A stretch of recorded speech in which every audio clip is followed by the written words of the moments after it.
Doctor নেলিও মেন্ডোনকা হাসপাতাল, Portugal. ১৯৮৫ সালের ৫ ফেব্রুয়ারি মাদিরা শহরের এই হাসপাতালেই হোসে দিনিস আলভেইরো ও মারিয়া ডোলোস দম্পতির কোল আলো করে জন্ম নেন তাদের তৃতীয় সন্তান। বাবা মা নাম রাখেন ক্রিশ্চিয়ানো রোনালদো দোস সান্তোস আভেইরো। বলছি ফুটবল কিংবদন্তি ক্রিশ্চিয়ানো রোনালদোর কথা। পর্তুগালের সবচেয়ে এই ফুটবল তারকার ৪০তম জন্মদিন আজ। ৫ বারের ব্যালন ডি'অর জয়ী রোনালদো এই বয়সেও ক্যারিয়ারের ১,০০০ গোলের মাইলফলক ছোঁয়ার লক্ষ্য নিয়ে ছুটে চলেছেন দুর্বার গতিতে। ক্লাব ও জাতীয় দল মিলে ইতিমধ্যেই করে ফেলেছেন ৯২৩ গোল।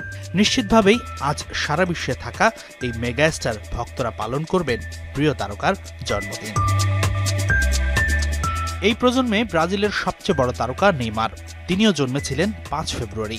১৯৯২ সালে সান্তোস শহরের মোগিদাস ক্রুজেসে জন্ম নেন এই ফরওয়ার্ড। সবশেষ ২ মৌসুম বল পায়ে মাঠে খেলার চেয়ে ডাক্তারের সান্নিধ্যেই বেশি সময় পার করেছেন ইনজুরিতে জর্জরিত নেইমার। তবে নেইমারের ৩৩তম জন্মদিনটা এবার একটু বাড়তি আনন্দের, স্পেশাল কিছু হতে পারে, কেননা আবারও যে শৈশবের ক্লাব সান্তোসে ফিরেছেন নেইমার।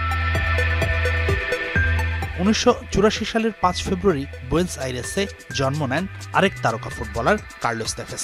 বোকা Juniors, Manchester United, Manchester City, জুভেন্টাসের মতো ক্লাবে খেলা এই ফুটবলার আর্জেন্টিনার জার্সিতে করেছেন ১৩ গোল। সারা বিশ্বের জনপ্রিয়তার বিচারে কিছুটা পিছিয়ে থাকলেও বোকা জুনিয়র্সের লম্বা সময় খেলায় আর্জেন্টাইনদের মাঝে খুবই জনপ্রিয় তেভেস। এছাড়াও ৫ ফেব্রুয়ারি পৃথিবীতে এসেছিলেন Italian defender Cesare Maldini, Romanian তারকা গিওর্গি হেজিও, সুইডিশ কোচ এরিকসেন।